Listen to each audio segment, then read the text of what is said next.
Bom dia a todos. Declaro aberta esta sessão de audiência pública para a discussão acerca do ensino religioso nas escolas públicas no Brasil.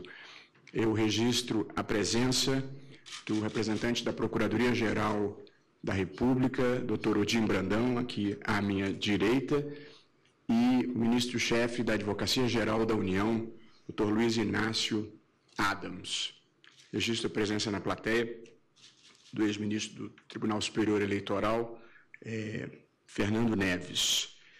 E agradeço de coração a todos os que se dispuseram a participar desse debate público extremamente importante para a tomada de uma decisão a propósito de um tema que é especialmente importante para a sociedade brasileira.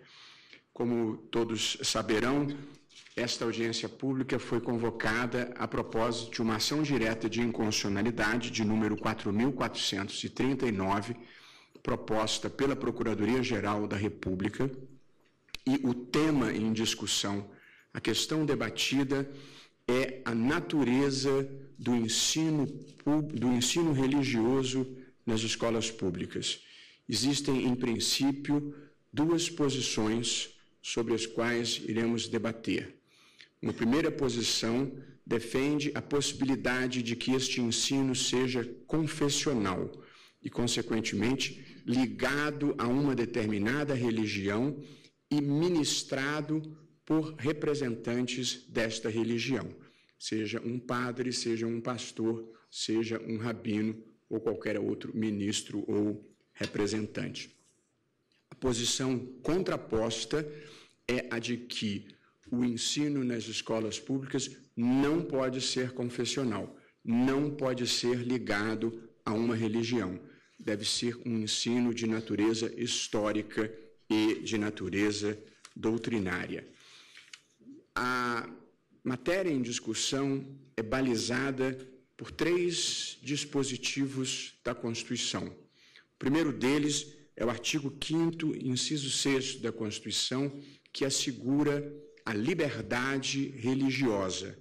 Diz esse dispositivo: é inviolável a liberdade de consciência e de crença, sendo assegurado o livre exercício dos cultos religiosos e garantida, na forma da lei, a proteção aos locais de culto e suas liturgias. De modo que a Constituição Federal, ela não apenas assegura a liberdade, não apenas prevê a liberdade religiosa, como também a assegura e garante. O segundo dispositivo relevante da Constituição para este debate é o artigo 19, inciso 1, cuja dicção é a seguinte: é vedado à União, aos Estados, ao Distrito Federal e aos municípios, 1, estabelecer cultos religiosos ou igrejas, subvencioná-los, embaraçar-lhes o funcionamento ou manter com eles ou seus representantes relações de dependência ou aliança, ressalvada na forma da lei a colaboração de interesse público. Portanto, este é o dispositivo que prevê que o Estado brasileiro é um Estado laico e que, portanto, não deve nem apoiar, nem embaraçar o exercício de qualquer religião. Portanto, a laicidade significa que o Estado não pode ser aliado de nenhuma religião, nem adversário, bem entendido. E, por fim, o terceiro e último dispositivo constitucional relevante nesta matéria é o artigo 210, parágrafo 1º da Constituição, que prevê o seguinte: o ensino religioso de matrícula facultativa constituirá disciplina dos horários normais das escolas públicas de ensino fundamental. Portanto, a Constituição brasileira prevê a existência de ensino religioso nas escolas públicas no âmbito do ensino fundamental, assinalando, no entanto, que ele será facultativo. A ação proposta pelo Ministério Público, pela Procuradoria-Geral da República, questiona 2 diplomas legais. Primeiro, na Lei de Diretrizes e Bases da Educação, o artigo 33 e os seus parágrafos 1º e 2º. E questiona também o Decreto 7.107 de 2010, no artigo 11, que promulgou o acordo entre o Governo da República Federativa do Brasil e a Santa Sé relativa ao ao Estatuto Jurídico da Igreja Católica no Brasil. Todos esses dispositivos dão margem à interpretação de que o ensino religioso possa ser confessional, e é exatamente isso que está sendo questionado. A presente audiência pública se destina precisamente a colher subsídios para uma tomada de posição nessa matéria. Foram convidados representantes de todas as principais religiões ou escolas de pensamento religioso no Brasil. Na parte da manhã, nós vamos ouvir os representantes das religiões. Na parte da tarde, nós vamos ouvir representantes de instituições leigas, instituições educacionais e diversas outras que se inscreveram. A democracia contemporânea, ela tem 3 dimensões. A primeira dimensão, que é a dimensão de uma democracia representativa, é a do voto, a dos representantes que são eleitos para tomarem as decisões políticas. A segunda dimensão da democracia contemporânea é uma dimensão substantiva, pela qual é papel do Estado e da sociedade proteger os direitos fundamentais das pessoas, inclusive os direitos das minorias. E a terceira dimensão da democracia contemporânea é a dimensão deliberativa, aquela que é feita do debate público e da apresentação de razões, para que prevaleçam no espaço público as melhores razões pautadas e escolhidas de acordo com a razão pública. Portanto, a democracia contemporânea ela é feita de votos, de direitos e de razões. E, portanto, nesta audiência pública e na decisão que pretendo produzir e submeter ao plenário, nós estamos procurando o melhor equilíbrio possível entre esses 3 elementos, entre esses 3 componentes. Com essas palavras de abertura e iniciais, eu passo a chamar os nossos expositores convidados, sendo certo que cada um terá 15 minutos para a apresentação das suas ideias. Eu sei que 15 minutos, sobretudo quando o tema é extremamente complexo, pode ser um tempo reduzido demais. Mas devo dizer aos senhores que é o tempo que os advogados têm na tribuna para demonstrar o acerto da causa que patrocino.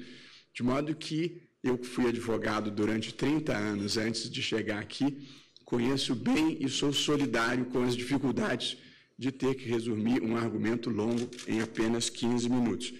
Mas esta foi a nossa circunstância para podermos permitir um debate verdadeiramente plural em que todos participassem em igualdade de condições.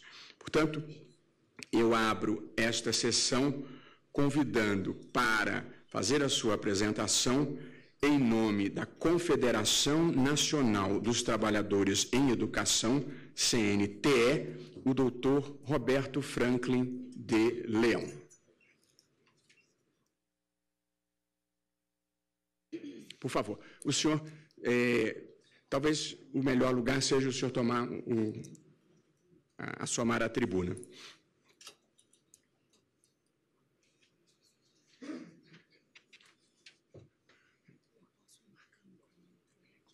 Quando ele começar a falar, pode ligar. Ok.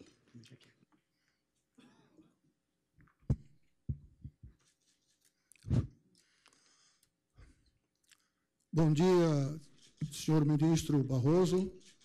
Bom dia, senhoras e senhores que estão aqui nessa audiência.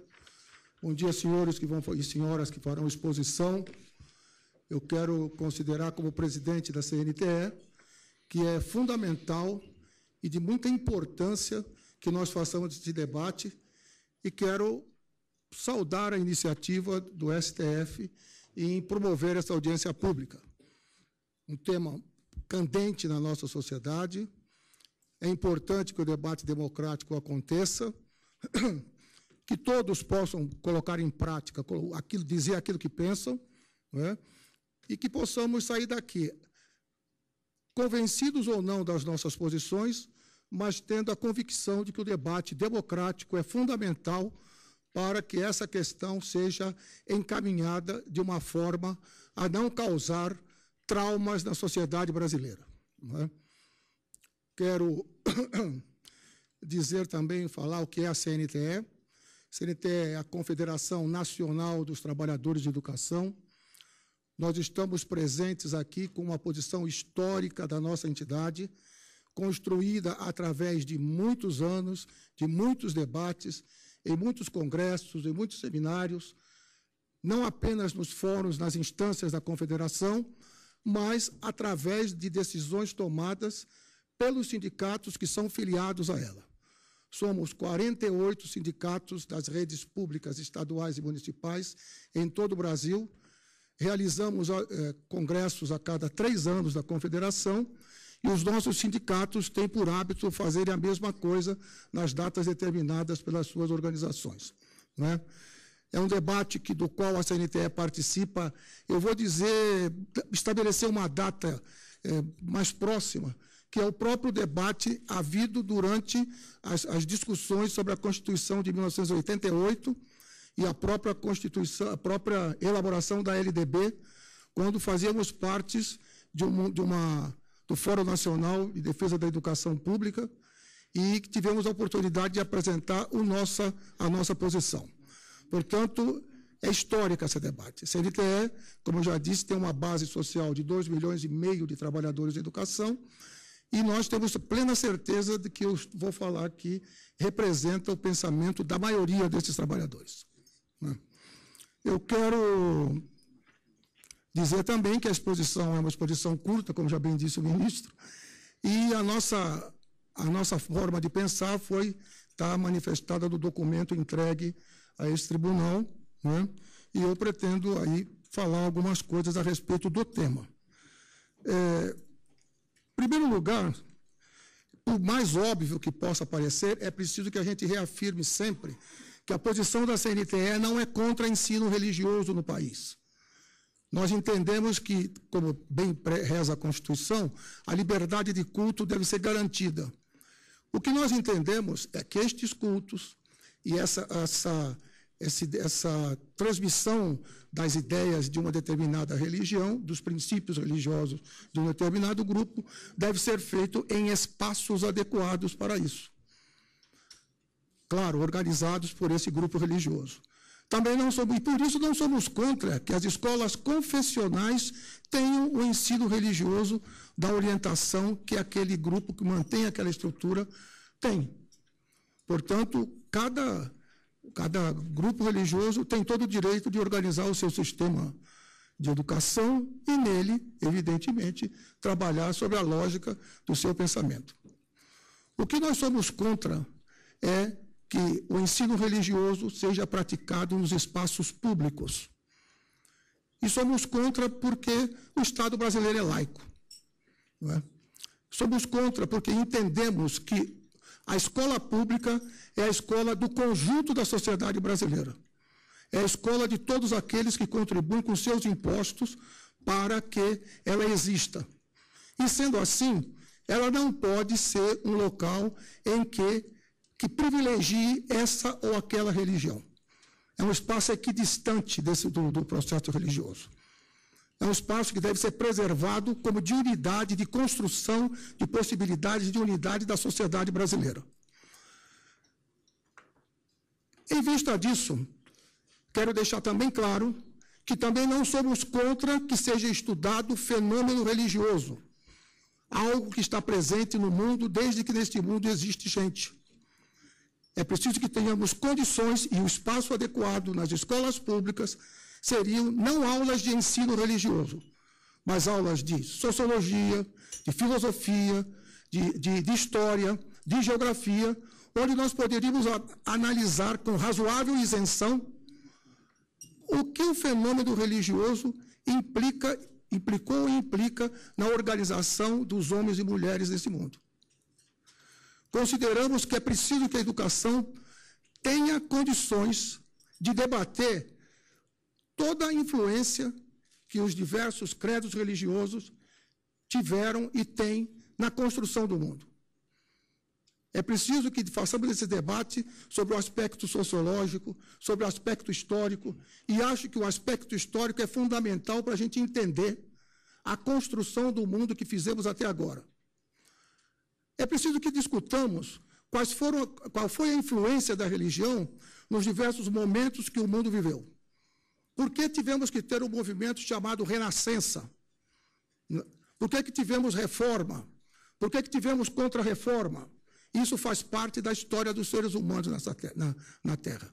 E isso a escola tem capacidade de fazer da maneira mais isenta que possa ser.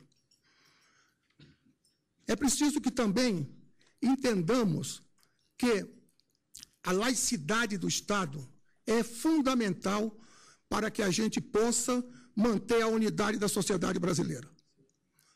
A escola pública é a escola que recebe os filhos sem fazer nenhuma distinção de homens e mulheres desse país. Portanto, é um espaço onde a sociedade é um espaço que reflete o espectro da nossa sociedade, étnico, racial, cultural e religioso. E por isso ela precisa ter a habilidade suficiente, a liberdade suficiente para praticar uma educação que seja equidistante dos credos religiosos e que tenha como princípio a construção de um ser humano completo, amplo, nas suas multiplicidades plenas. Por isso essa escola precisa ser laica. Por isso essa escola precisa poder discutir com isenção todos os temas que estejam colocados a respeito de qualquer tipo de religião, de qualquer segmento religioso. É importante também que entendamos que, quando se fala de laicidade no nosso país, neste momento, estamos falando em um momento em que existe tensão na sociedade a respeito da questão religiosa.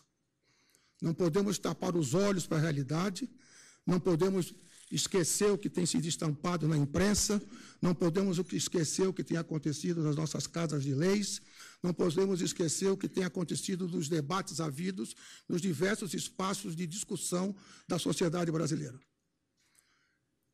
E o Estado brasileiro precisa ser cada vez mais laico para que ele consiga administrar esse momento tenso, para que ele consiga administrar este momento em que, se não for pensada uma saída que possa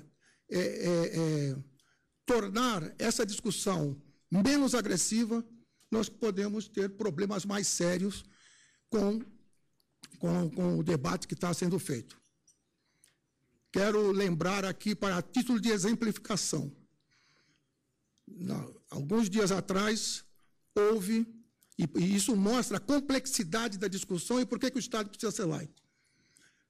Há dias atrás houve uma manifestação de um grupo em São Paulo, conhecido por todos como Parada Gay, Parada LGBT, e nessa manifestação, das pessoas presentes se crucificou. Evidentemente que, para alguns, e eu respeito a opinião, foi um ataque, foi uma grande violência contra aqueles que acreditam na cruz como símbolo de um segmento religioso.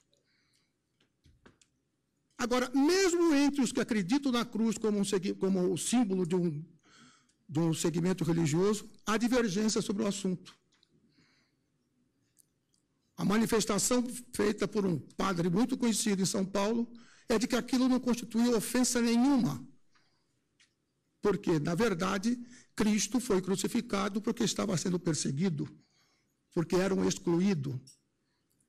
E no local onde ele atua, ele costuma fazer comemorações, cerimônias, em que um morador de rua, um pobre, uma pessoa que está excluída, representa Cristo na cruz. Por quê? Porque no entendimento dele, Cristo, os excluídos de hoje são o Cristo, representam Cristo da sua crucificação.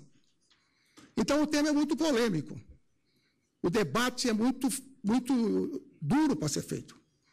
E é preciso que seja feito essa discussão com a máxima das possibilidades de compreensão, de respeito entre as pessoas que praticam algum credo religioso e de respeito àqueles que não praticam nenhum. Por isso, a escola pública precisa ser, é o local mais adequado para fazer essa discussão. Ela tem a isenção necessária para fazer a análise dos processos históricos que ocorreram no mundo de uma maneira a que não cause maiores problemas. Quanto aos professores, eu quero dizer o seguinte: considero que os professores mais adequados para lecionar e ministrar essa disciplina, ministrarem as aulas de religião, são os professores de História, Geografia, Filosofia e Sociologia. Há um parecer do próprio Conselho Nacional de Educação, em que ele diz que não tem condições de estabelecer normas para a formação de professores do ensino religioso, porque ao estabelecer essas normas, o Estado estaria intervindo em algo que ele não pode intervir. Qual seria o conteúdo programático da grade curricular das diversas disciplinas que vão trabalhar na perspectiva da formação de professores para o ensino religioso? É um problema colocado. Portanto, eu creio que a tentativa de regular algo que é praticamente irregulável resulta nesse grande problema que vivemos hoje. E considero que é importante que a gente reflita muito e que talvez se proponha uma alteração da Constituição da República, deixando mais clara essa questão,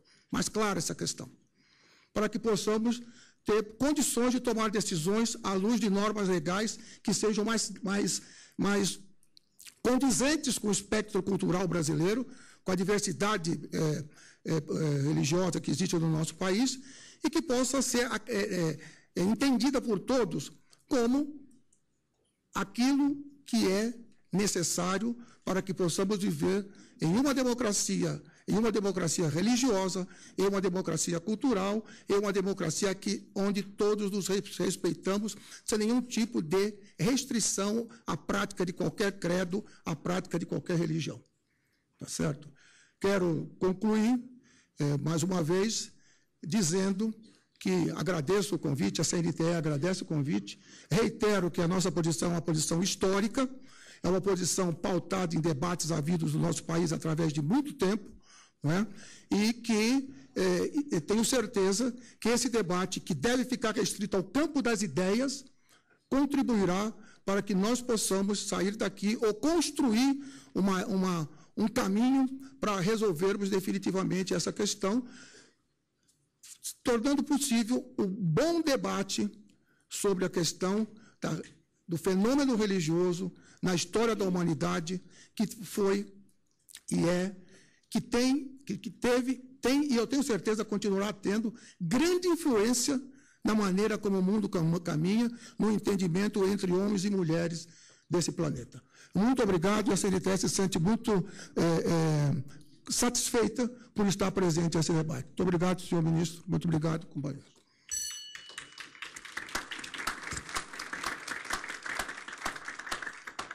Eu agradeço ao presidente da Confederação Nacional dos Trabalhadores em Educação, Roberto Franklin Leão, professor da Rede Oficial de Ensino de São Paulo, e agora convido